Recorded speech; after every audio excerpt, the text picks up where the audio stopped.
CASAT Podcast Network.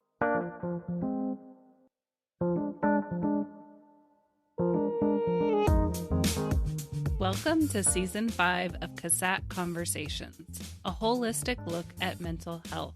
Join us for a series of thought-provoking conversations that delve into the vast dimensions of mental well-being.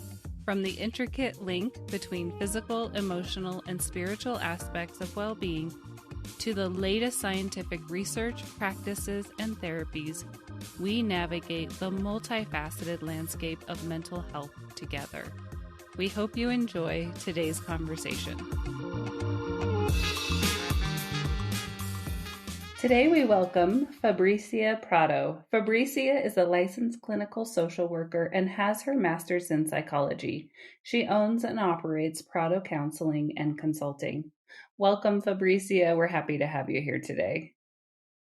Thank you, Heather, and thank you, everyone, for facilitating this podcast, which is amazing. I have listened to some of the episodes and fell in love with that. It's an honor to be here. Thank you for inviting me, and I'm excited about joining you in talking about ACEs.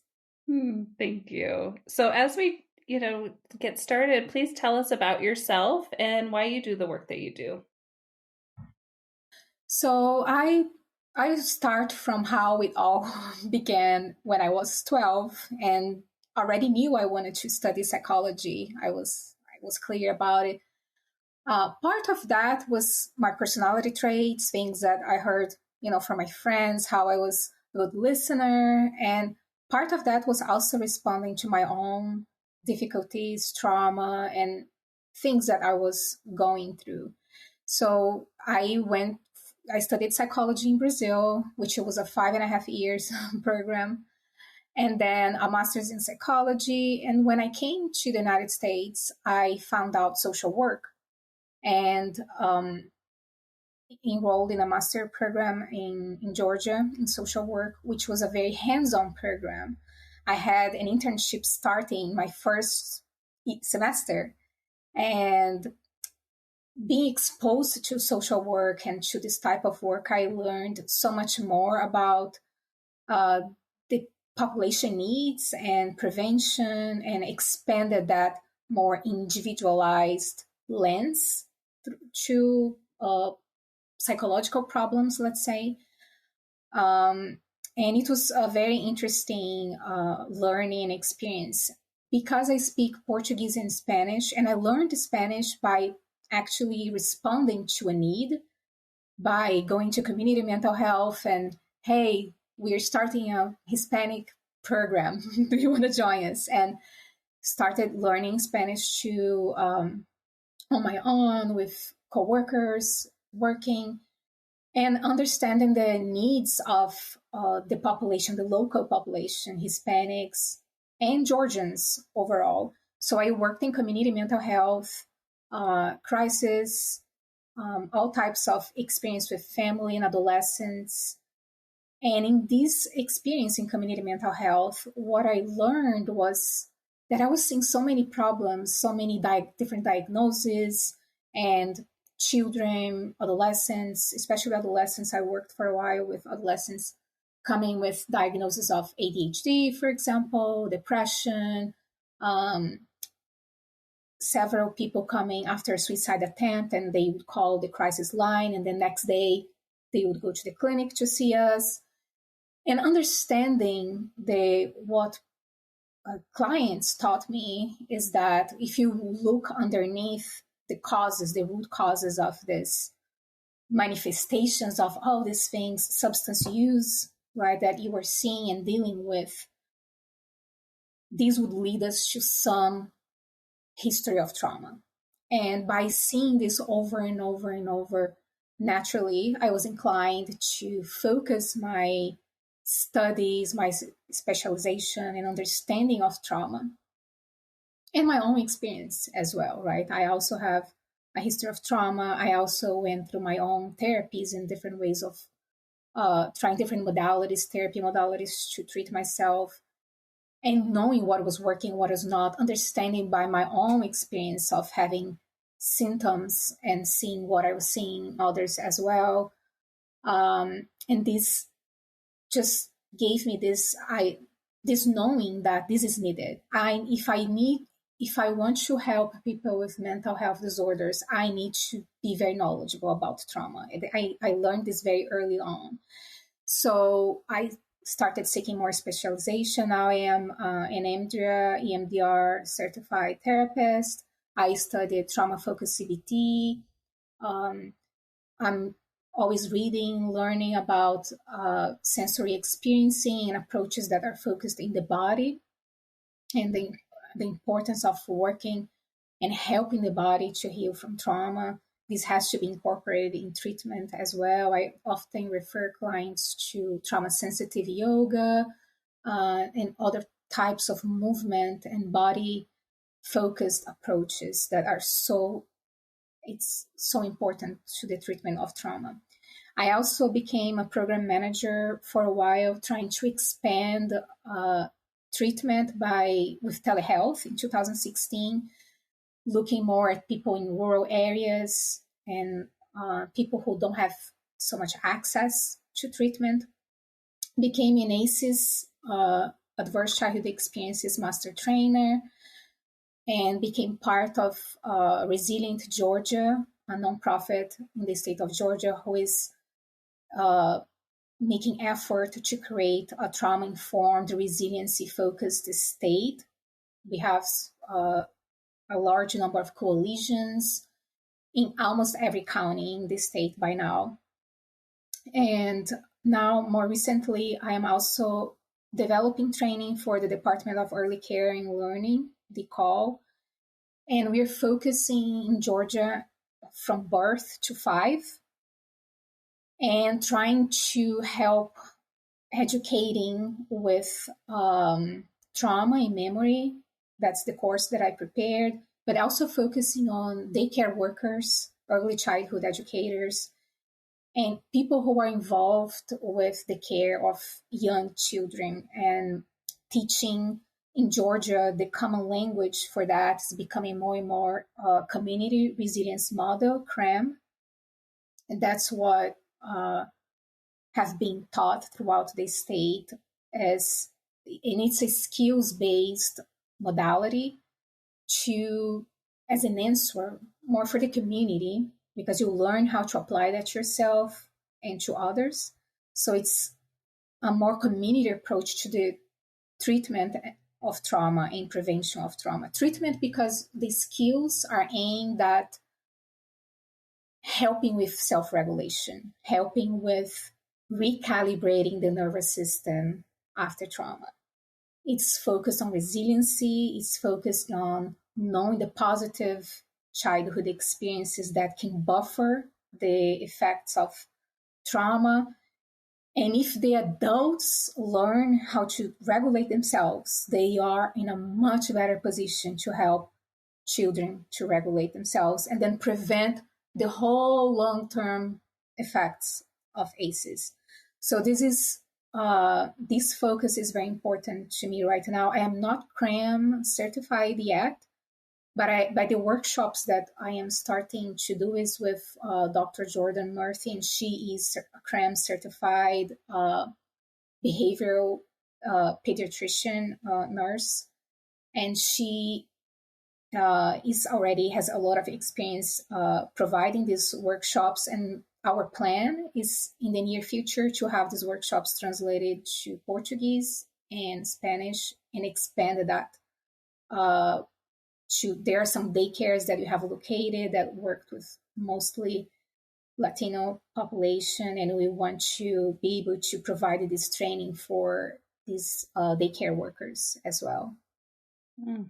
I love all of that. So it sounds like really you're an advocate, a teacher, a facilitator, and a licensed clinician all in one. Yes.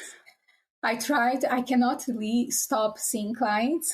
Many times when I was in other roles, I was even suggested to focus on the other thing.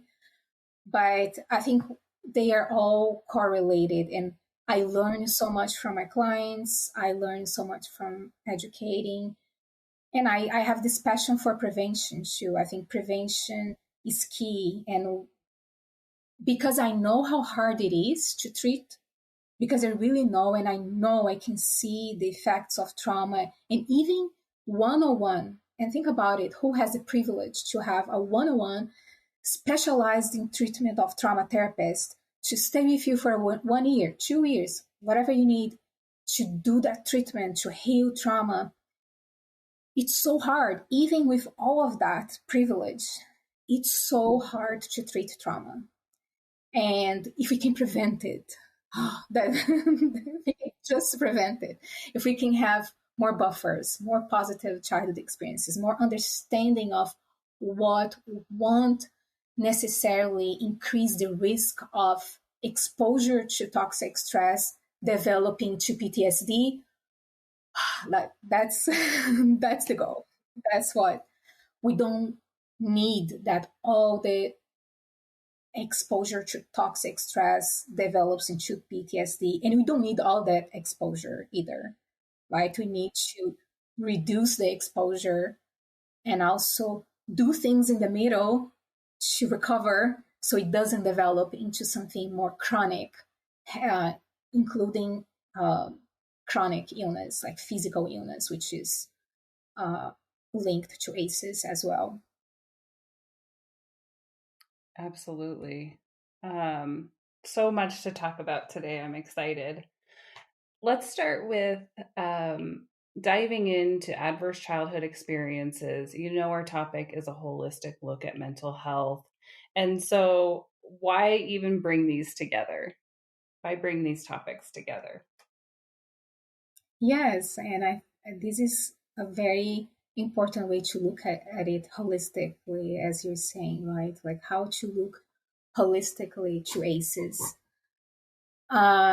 It's more obvious or easy to perceive if you are a therapist and someone comes with behavioral problems or depression, anxiety. It's easier to consider that perhaps there is a link to something that you experience. How is your life going? What is happening in your life, right? What happened to you? Like, how was your childhood? How was your parenting? How was your family? How was your upbringing? It's not that hard to link that to, oh, okay, addiction, this anxiety, suicidal behaviors, and kind of consider that, yeah, maybe you went through some things, right? Like you went through some things in your life that maybe you were suffering with these things that happen.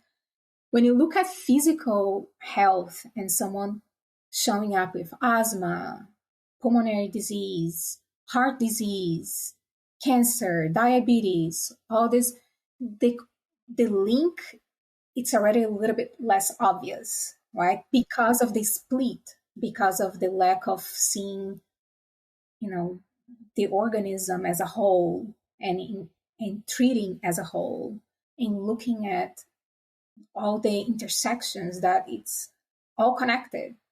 And it's less obvious, but now in what the ACEs research and science has shown and proven over and over and over, is this increased or greater risk of experiencing a range of mental health problems and physical problems as a result of exposure to ACEs. There, I love, and we talked about it briefly before when you're talking about this podcast, about The Deepest Well, the Dr. Nadine Burke-Harris book. It's one of my favorites to explain not only what, right, what is the correlation, what is the relationship, but the how ACEs is related to that. And not only in an individual level either, but social. Like we're looking at individual long-term effects, we're looking at social too.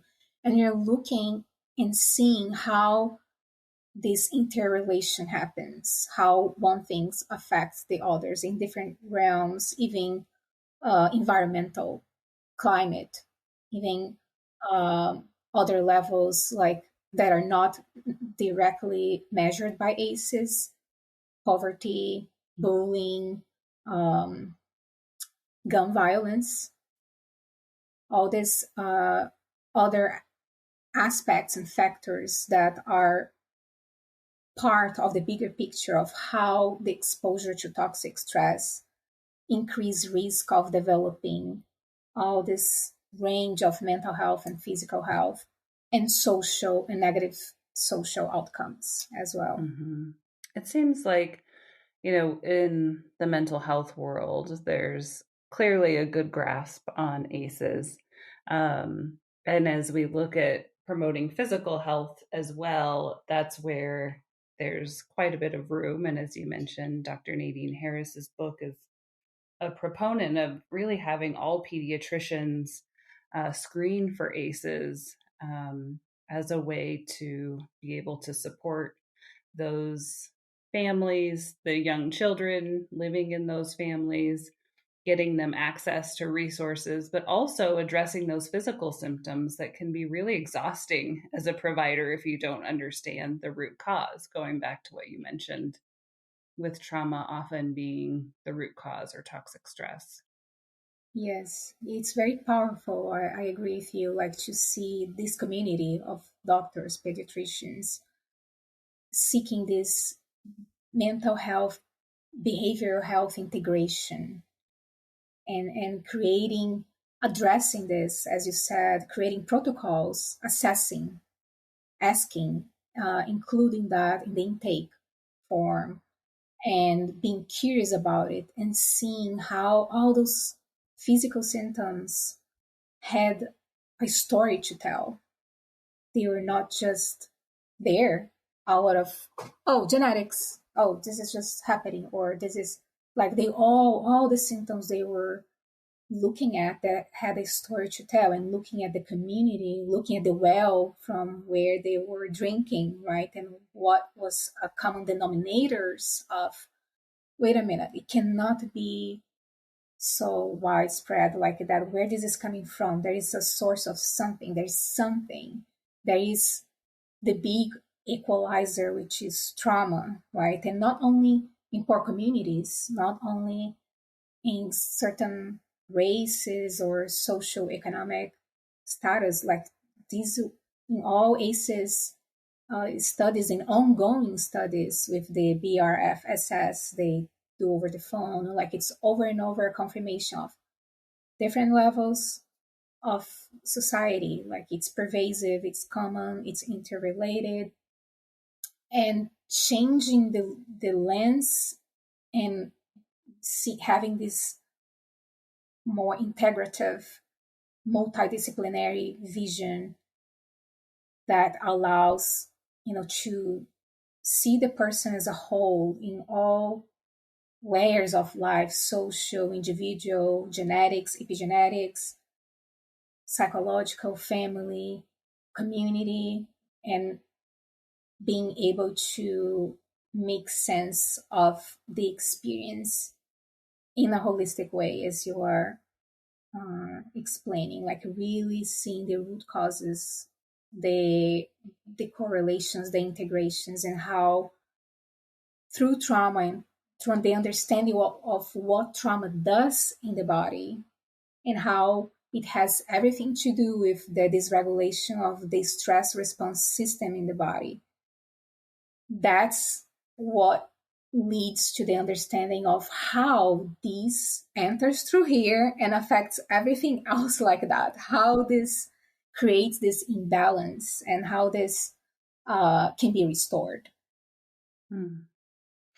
Will you share with us more about what trauma does to the body and why it's important to include the body in trauma treatment? Mm-hmm. Yes, and the classical book, my favorite one that explains that perfectly, is The Body Keeps the Score from Dr. Van der Kolk. I love the example of the smoke detector in the body, right? Like how we have a very, in my opinion, very wise body, like an amazing we are amazing organisms in how we were structured, how we are formed, how the primitive parts of the brain are formed before the more complex parts. There's an order, sequence, a why, and in harmony in how the body works. And the body works for life, like development is for life, it's for preservation, it's for survival, it's for thriving. We're made for that, right? That's how the body is supposed to function and develop and grow. And when the body is made and the brain has a stress response system to protect us, right? Like to perceive threat and to create, organize, orchestrate a whole host of responses to save us from threat. That's for our survival. We are fragile human beings. We are like, we living the years that we live, it's all, I see it always as a miracle. Like everything that could have happened that didn't for so long, for so many years. And part of that is because we have a body that works like that for protection, for life, for preservation, for survival. The problem is, and what happens in the body is when we have in our stress response system in our brain, right? We have a limbic system, we have the amygdala, hypothalamus, we have all the system that perceives threat and automatically, without our thinking, because we don't have time for that, activates a lot of body responses that will engage that fight, flight, freeze. And there's another fourth response that some, like Peter Walker, called fawn, but there is also the Cram calls this tend and befriend. So I like to replace the fourth F for friend now. So fight, flight, freeze, and friend from befriend. And all these responses are there as how the body rearrange as there is a perception of imminent danger. When the body is exposed to toxic stress, and toxic stress, we're not talking about positive stress, like, for example, a child going to daycare for the first time, or you going for a job interview. It's a stress. There are some things you happen. You won't feel that comfortable, not going to be that pleasant, but it's a positive stress. It's a stress that you enhance some functions in your body, skills, growth, etc. There's also tolerable stress. There's stress that there's a natural disaster or there's something that happens that for a short period of time, your body going through that overcharge, and we recover balance later, naturally, spontaneously, or with help and intervention, but it's supposed to be temporary. When you talk about ACEs, we're talking about a different nature of stress, which is toxic, which is it stays longer than it should and it's needed. The intensity can be higher, and also the body that is receiving that toxic stress, how old is that body? How is that body, that point of formation, that brain that is exposed to that? And who is there with that individual, group, community who is being exposed to that? What is buffering that? What factors, presences, other sensorial experiences that they are being able to get as well to balance out whatever is happening. So when this happens, and especially when there is not much support or buffers, and this is ongoing and this is repetitive, and the body gets hijacked basically by this amount of toxic stress, this can create a malfunctioning in the stress response system. And I like the book, The Body Keeps the Score. I like the example of the smoke detector because it's clear to understand how when this malfunctioning happening, it's almost like we all have smoke detectors in our kitchens. And sometimes if you like to cook, I like to cook sometimes. I'm not really good with cakes. I like savory things.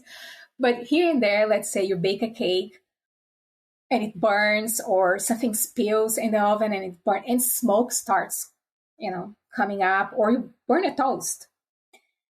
And then it sets off the smoke detector, right?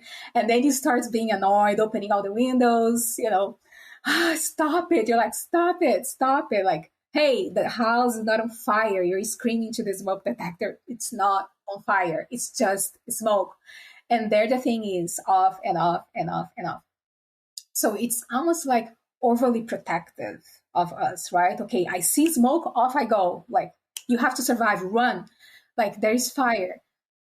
And that's not necessarily the case. How the accuracy of the stress response system, the hypothalamus, the amygdala, like to read these signs and respond to them with the proportion that they deserve to be responded as this is a threat.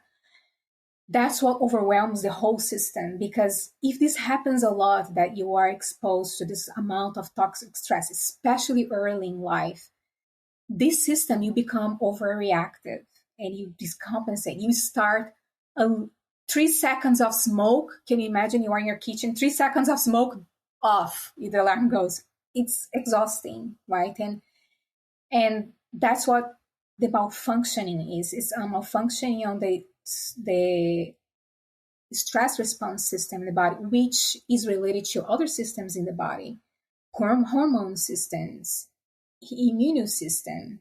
Like, everything that is related to that will also be affected. So as a whole, as the body, it's thrown to a complete off balance way of responding to whatever is happening to the body. And this overcharge, is staying there, and this malfunction is installed, let's say.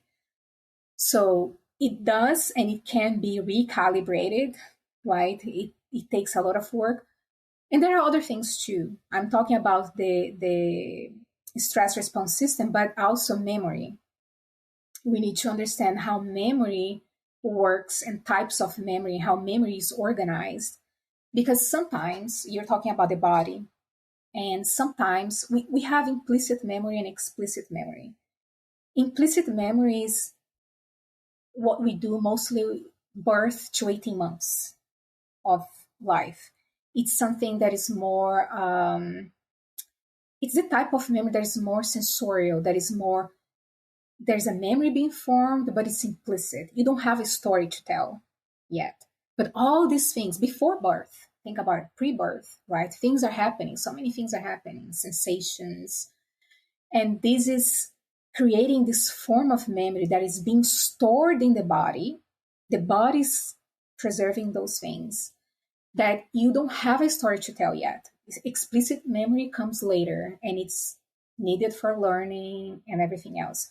So sometimes when toxic stress happens and these implicit memories are processed like they are, they can also be triggered later on, many years later, like 20 years later, many years later, that the body remembers what happened, but you don't have a story to tell and you don't make sense of your experience. It sounds completely out of proportion. It sounds like completely nonsense. It's not this context of here, now, in the present that you're responding to. It's just something that you cannot explain.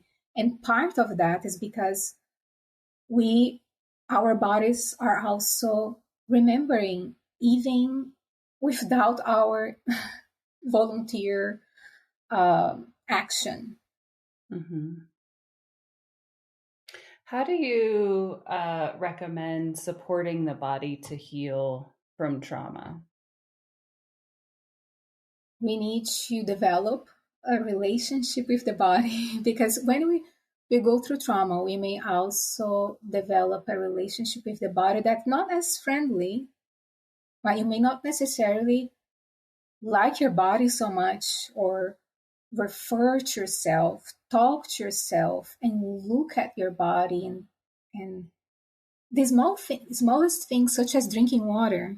For people who have been through a lot of trauma, it sounds maybe strange or difficult to understand, but it can create a difficulty to this self-reference and this relationship with the body to be a nurturing one, to be one that is, you are friendly with your body, and you're friendly with yourself overall, like how you talk to yourself.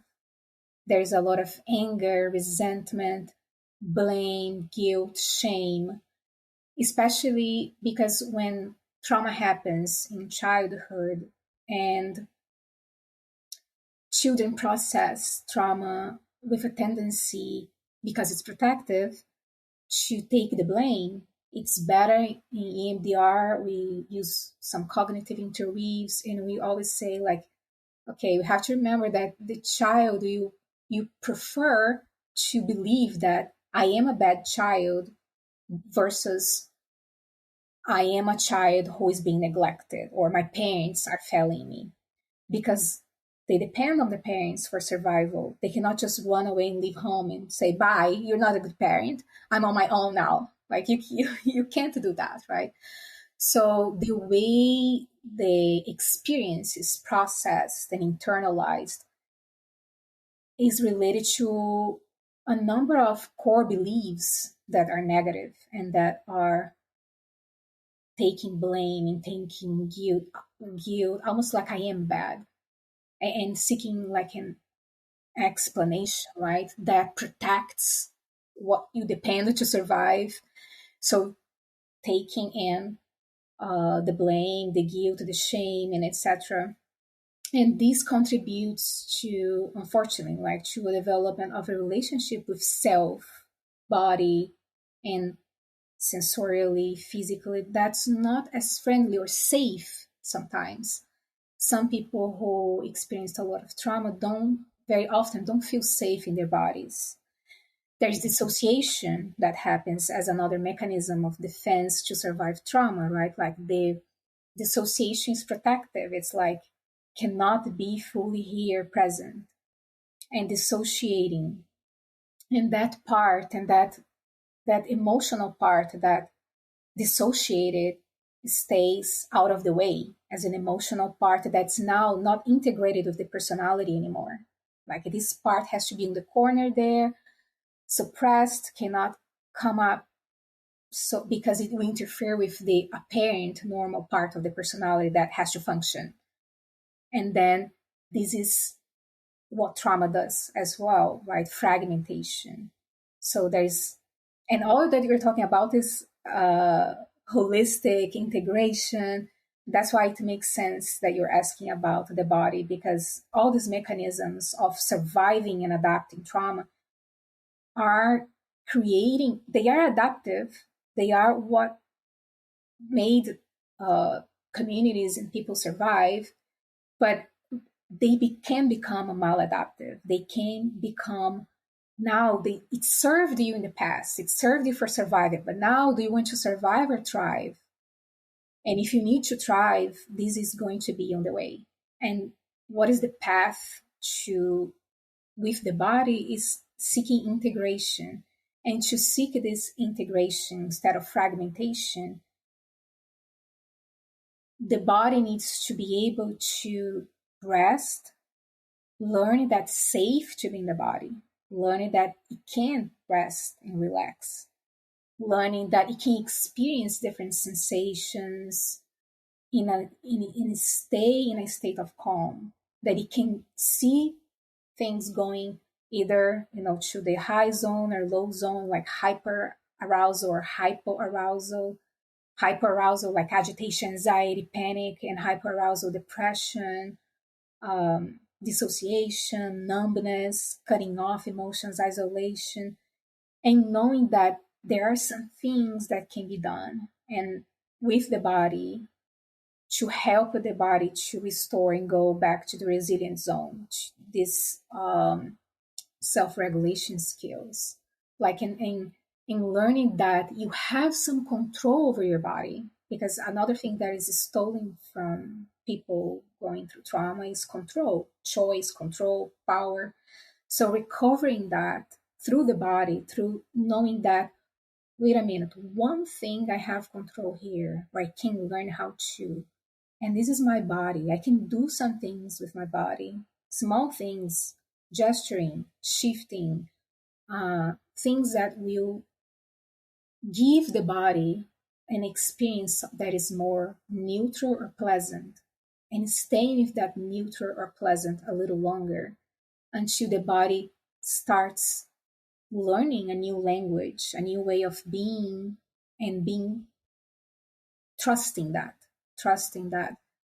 you can be in your body, you can tolerate more than you think you can, or you can help things to become more tolerable by doing certain things, that you have control, you have internal resources, and it's only your body. You don't need fancy equipments or anything else. Like just understanding, befriending your body again, feeling safe in the body, it's part of that. So some of the techniques are what I'm talking about: self-regulation, meditation, mindfulness, yoga, nutrition, exercise, all the things that are part of a whole mental health behavioral integration program or plan, right? That consider all these aspects of recalibrating, healing, repairing the nervous system. Yeah, I do a lot of work around teaching around the nervous system and how do you self-regulate. And one of the things that, I'm struck by often is how long it can take for the body to feel safe again, right? Like in our society, I think sometimes we just want the quick fix. And unfortunately, it takes a while to learn how to befriend and how to care for ourselves in this way that you're speaking about. Yes, I agree entirely. You want quick fixes, and sometimes you want some relief, immediate relief, right? Mm-hmm. And Mm-hmm. some people are suffering for so long and tired and hopeless, and you want something that you created that shift. But the path, especially with complex PTSD, with these experiences of having had a more, let's say, chronic history of trauma, adversity, that, and especially in which time of life, right? Like we can say there's some sensitive periods of time when even restoring the body can be facilitated. It's two ways, right? Because the younger the organism, more vulnerable it is. And at the same time, it's also more vulnerable to recover. It's also more vulnerable to repair. Um, I feel hopeful for all ages and for all stages of life and development. It sounds counterintuitive, but more I see trauma, more I see what it does in the body, as you're saying, how pervasive it is, how difficult it is to change, how much effort, work it takes. I also feel more hopeful. Um, I think hope and experiencing and facilitating, I don't know, in the work that you do, like even the small things or one new skill that someone learns that can sparkle a little bit that hope of, wait, let me compare my body and myself now with 2 years ago or 5 years ago, and now with this small intervention or this activity that I am doing, it would take me 2 minutes to be out of my resilient zone before. And now I can see how fast I go back to my resilient zone. Like it only lasts a little bit. And then before it was like 2 days, I drown, like cry and, go to my bed and not leave home for 2 days and doing this and go to the floor and a lot of things. And now in 30 minutes, I do this self-regulation skills.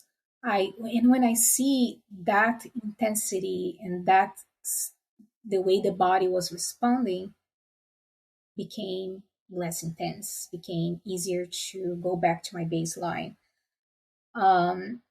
So it's hopeful. I don't know what is your experience of that, but I feel hopeful when I see these small implementations of things that at least reduces, like having very realistic goals and timing frames too, like that at least reduces how the repair, the healing Absolutely. can happen. Yeah.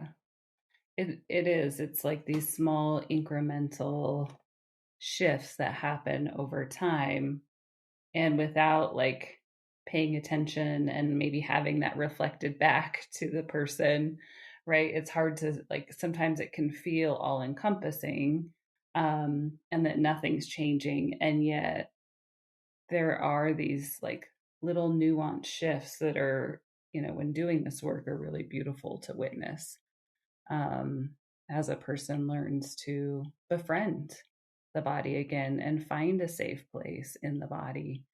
Um, and then something will happen, and, the person gets triggered, the body gets triggered, and it can just feel like this rabbit hole that you fall down into again. And then it's like, okay, here we go. Here's the opportunity, which I hate using the word opportunity in this context, but here's the opportunity to use this skill. And sometimes I generally will talk about them as tools, right? Like using the right tool at the right time, depending on where the nervous system is. Because if you're in hypoarousal and you use slow, deep breathing, that's not the right tool at that time. So, like when we tell someone to take a deep breath, right? That's skillful for someone who's in hyperarousal, but not the right tool. And so there's a lot of interesting, fun nuance in all of this as well. Yes, I love that you're saying that because I think about it almost every day, like how this is not being said enough. This difference, and I think this is so important because you're perfectly right. And this depends on tracking. Like the basic skill is mindfulness, is being able to study yourself enough in these small nuances and know exactly like where you are in hyper arousal, and using the tools because we have the skills but we don't have a recipe that follow this and do this. We don't have a recipe book like this. This is the repairment, do this, follow Yeah. steps, follow this. We don't have a diet for the nervous system, the stress response recalibration. It requires some trial and error, it requires some experimentation, it requires, but it has to be guided by what you just said. Like if you are in hyper arousal, you want to calm down, you want to activate your parasympathetic nervous system, and there are some tools that are specific for that. But if you were dissociating hypoarousal, you need grounding, you need some alertness, you need some different tools that you actually take you out of that numbness and not here zone to I'm present to whatever is happening. And this is very skillful, right? And it has to be done with this trial and error. It has to be done with a study of what my body does and having a thermometer to know where you are, in that zone, like how intense it is, how different it is. Some people can become really good at that, like by saying, for example, no, if I am in my 4 of my anger thermometer and I'm spiking out in hyperarousal, if I do the square breathing, I can see it's going down to a 3 in 2 minutes. If I go running and I run really fast, I see it higher. When I come back, I'm actually angrier. I have seen and heard people saying this, like how they become so expert in knowing the activity, the intervention, and in the scale from 0 to 10, for example, how lower or higher it brings them specifically. So this level of attunement with the body, with yourself, requires this ability to track, to know, to study your nervous system, know where you are. Well, and it goes back to what you were saying, I think, about befriending the body, right? It's developing this relationship as we get to know ourselves and the nuances, right? And there are like these really interesting nuances. And I think another piece that people tend to think like, oh, I have the fight, like I go into fight response. But it's like, if oftentimes we're circulating between these two. I work with a lot of first responders, and at work, right, there's operating in hyper arousal, and hyper arousal feels calm, cool, and collected. And that's trained and necessary for the job, right? But then go home and crash into hypoarousal and are disassociated and not present with their family. And so cycle between these two. And there's a training that has to happen in a relationship on, okay, what's called for right now? Where am I at right now on, this scale? And how can I support myself to come back to here? Right. And there's a timing to it as well. But I wholeheartedly agree that mindfulness is a key aspect, developing that self-awareness, along with maybe some self-compassion, because it could Yes, be yes. challenging. A lot of self-compassion, self-validating, looking at, our experiences and stories in an individual, family, community, population levels, and seeing and throwing that understanding, that attitude and response of understanding in a dialectical perspective. Like, I have my reasons why my nervous system works like that, why it's so hard, how there's so much pain, suffering, all these consequences, looking at what happened to you, and at the same time looking at, what else it can be, or being ambitious about improving. It's not necessarily I cause it to happen, and I am still responsible to deal with that. I live in my own body. That's the only one I have. And although, this dialectical place of I didn't cause it, that's what happened. I don't necessarily like it. I don't have to like it, but I can move towards some radical acceptance of this is what it is. This is this is my experience, and how do I want to respond to that in the way that I move towards this space of understanding the reasons, and at the same time going with that, accepting limitations. Sometimes you want to be very ambitious and fast, as you were saying. Sometimes you just have to accept that there will be limitations with the limitations that you have already, that there's not much to do there and you don't have much control over it. What is the best life that you can still have? How can you feel the best in your body with the limitations that are already there? And less we dwell on why or what happened, and not the things that we don't have control, we remove a lot of layers of the problem. Because one thing is having a problem, the other thing is having a problem for having the problem. And that creates another layer that you're dealing with of the problem, which can become the primary problem, actually, because this can lead to a lot of anxiety. And then when you're dealing with that anxiety, you're not dealing with the problem anymore. You're just dealing with the problem of having the problem. And if you can drop that, if you can at least drop that and not dwell on having the problem and go with radical acceptance, then you can focus on the problem. Then you can learn more what is the optimal here for me. If you're really ambitious, right? If you're like, I want more comfortable, I want quality of life. then you can have much more focus and space in your mind and your tools, and to redirect you to actually be guided by the value of quality of life and the things that you're trying to, instead of debating and dwelling on the things that now you lost. You're not in the problem anymore. You're reacting to having the problem, and you can spiral there for a long time. So you have to bring. It can be a vicious cycle.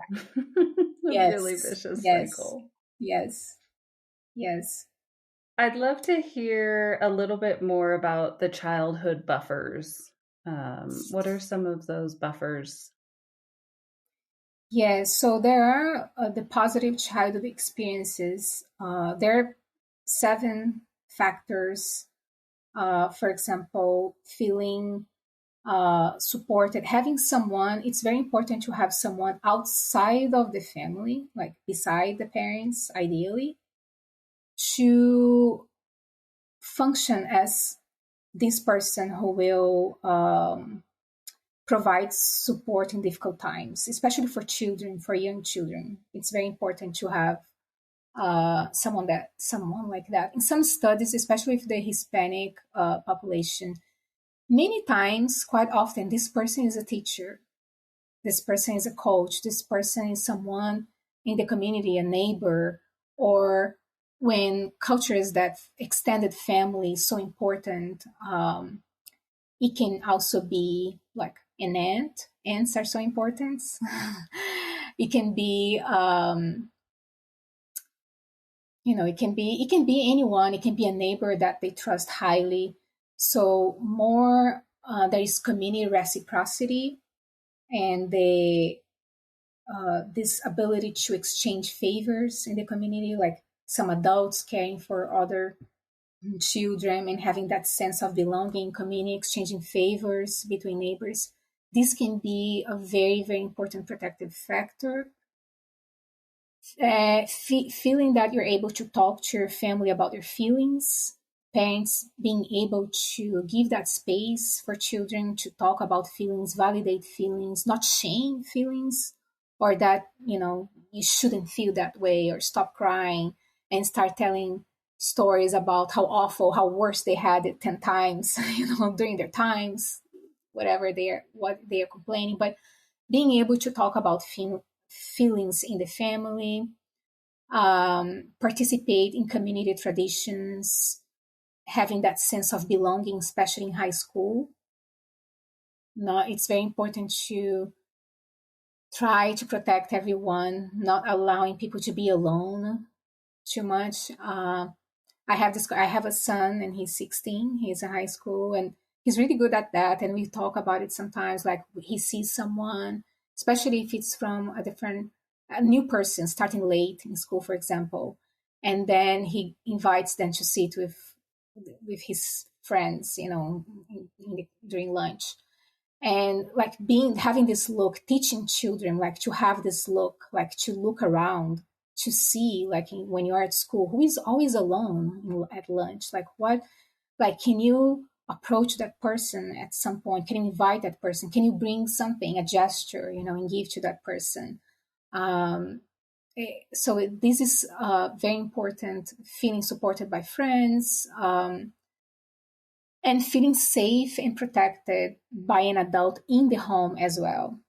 So when I work with parents and one parent is struggling with postpartum depression, other things, I always try to bring the other parent on board to know the importance, how much the importance is higher now, and they have to be that adult who will play more with the children, who will function as this buffer, and participate in community, civic engagement, events in the community.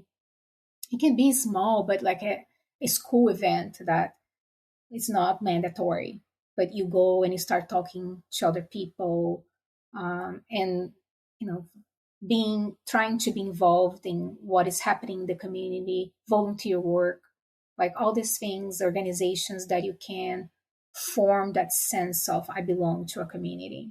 Okay. It really does take a village. Yes, yes, it does take a village. So, and I feel very optimistic about some changes that are happening. You're talking about community, and I'm thinking about community programs and new things. One thing that makes me hopeful too is seeing that I consider there has been one advancement in parenting, like the newer generations, even if the older generations likes to criticize the newer generations, one big advancement with the new generations is an interest and awakening and a seeking of better ways of parenting, like gentle parenting, positive parenting, and the development of programs, evidence-based programs that are focused on parenting. This is so hopeful for the future. Like it feels like if, for example, we have less use of physical discipline, right, physical abuse, because now people are learning, interested, and already know, like, no, stop saying that that worked and that solved things and that is good. Like, stop just saying nothing happened to you because of that, you're fine. And really, let's look at evidence and let's look at the facts and what is happening, how harmful this is. And we have alternatives, we have better ways, and it's structured. There are programs teaching that.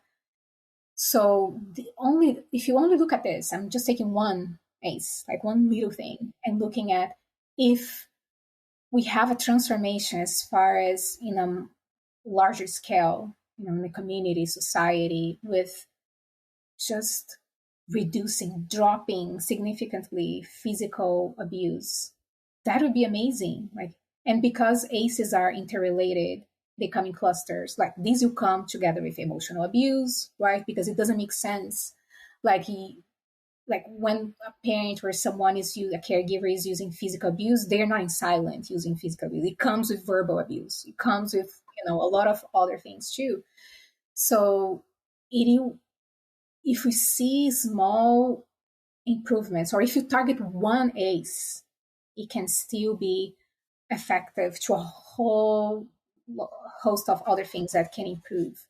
So in Georgia, and I'll talk a little bit about, what we, not only in Georgia, but I like to see how some programs like home visiting programs, the nurse family partnership program, like this sense of integration and seeking mental health, physical health, holistic health, going to where people are, expanding access, all these things that are happening. This is preventing ACEs. This is buffering ACEs. This is helping reduce the risk of developing the negative outcomes. So the parent-child interaction therapy, triple P, the positive parenting program, educating workforce and staff to be trauma informed. And this is growing more and more. Like most organizations haven't offer, like during their onboarding, some form of trauma informed care. There are examples from different states. In Washington, there's several examples. One that is growing in Georgia that is very interesting in other states too is the Handle with Care. And Handle with Care is that it's an integration of police, law enforcement, and schools. When children, law enforcement is called for domestic violence situation, for example, children are involved, they can send a note to the principal of those children saying handle with care, with no details, but saying like this family is going through something, they need to be handled with care. Social workers working with law enforcement to respond to certain scenes and situations that involve trauma. So all these different sectors in the community working together with this lens of trauma informed, like we want to avoid re-traumatization. We want to avoid in the justice system, for example, we want to, something that is being done to a lot more now is creating a different streamlined process of reporting abuse, trauma situations in which people don't have to repeat their stories 10 times to 10 different people in unsafe places and situations and be re-traumatized over and over and over. So this awareness, like expanding trauma-informed care awareness, is helping changing how things are, were dealt with, even the justice system, and creating different ways to talk, to deal with trauma. In Georgia, they're implementing a lot of school-based mindfulness, self-compassion trainings, teen mental health allies in schools, creating mindfulness zones. There is in Savannah, in Georgia, they have resiliency training, they have sensitive trauma yoga, and they have several programs already implemented in schools they created resilient zones in schools. We have at Resilient Georgia, we have even translated we have a toolkit like that teaches how to create these resilient zones. You can create it at home, you can create it at schools, daycares, and how to create these spaces for self-regulation and teaching about sensations, even sensations, the language of sensations, emotions, teaching about this, teaching about resiliency skills. So the focus on not only on trauma and toxic stress, but focus on building more resilience. How do we build resilience? How do we manage our sensorial system, stress system in a way that we can bounce back to our resilient zone over and over and over and over and become really good at doing that. That's so I cool. feel hopeful with these things and initiatives in a federal level too. If we talk about access, like the Parity Act that passed for the first time as a federal law in 1996 and then 2008. Now last year in Georgia, like this act is that one that determines that insurances have to cover, and Medicaid, of course, have to cover not only physical medical care, but also mental health care. It has to be there too. So coverage, insurance coverage, access to mental health care. I see, like in a federal level, that this is also, I feel hopeful and I feel good about how, this is happening at federal level as well. Other initiatives more recently, like the Office of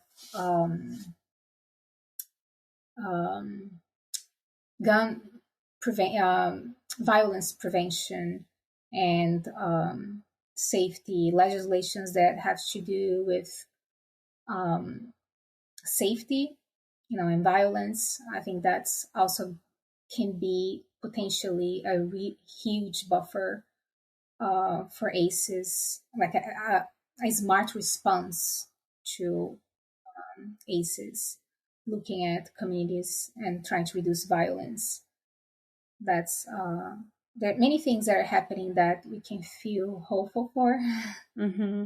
I'm so glad you highlighted those for us. It's important to know really all of the work that's being done and the intricacy, and highlighting that it really does take everyone, right? Coming from a public health perspective, that social ecological model is, so clear as we look at trauma and creating trauma-informed communities.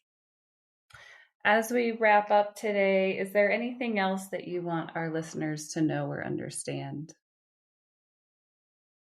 Just I think thinking about what we talked about, what's sticking to me is patience. As you said, like we want a quick fix, and sometimes you have to go to enough repetition of new circuits, new routes to restore things. So persistence and patience, and hope.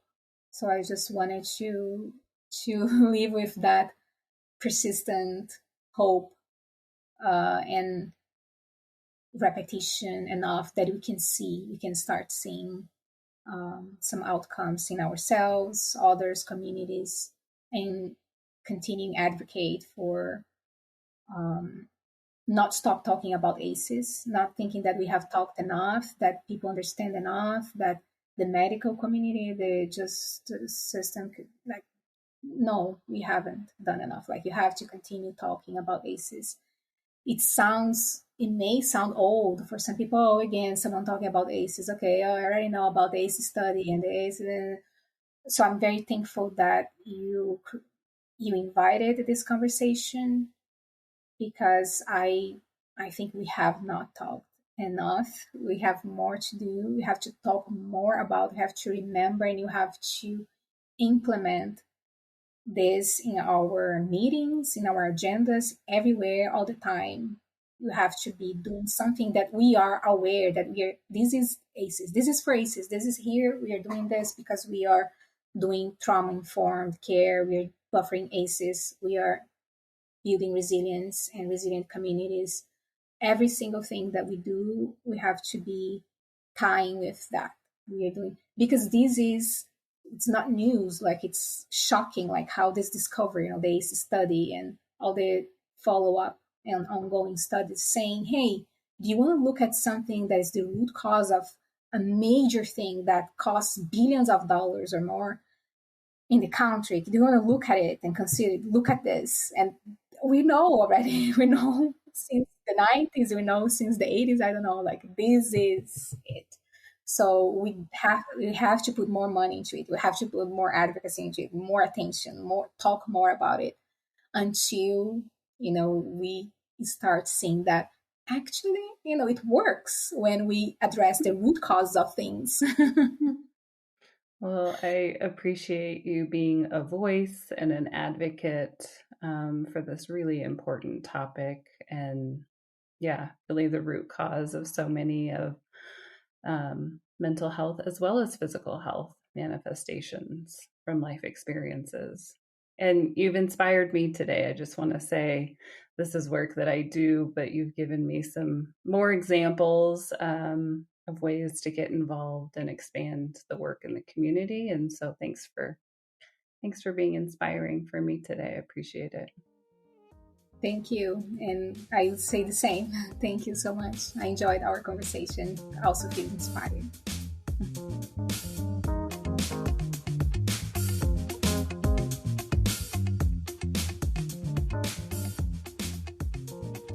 Thank you for listening to CASAT Conversations, your resource for exploring behavioral health topics. We hope you found today's conversation timely and meaningful.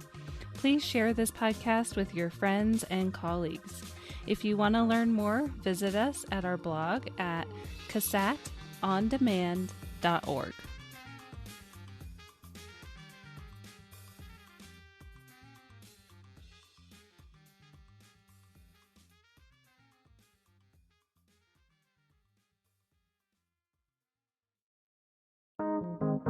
CASAT Podcast Network.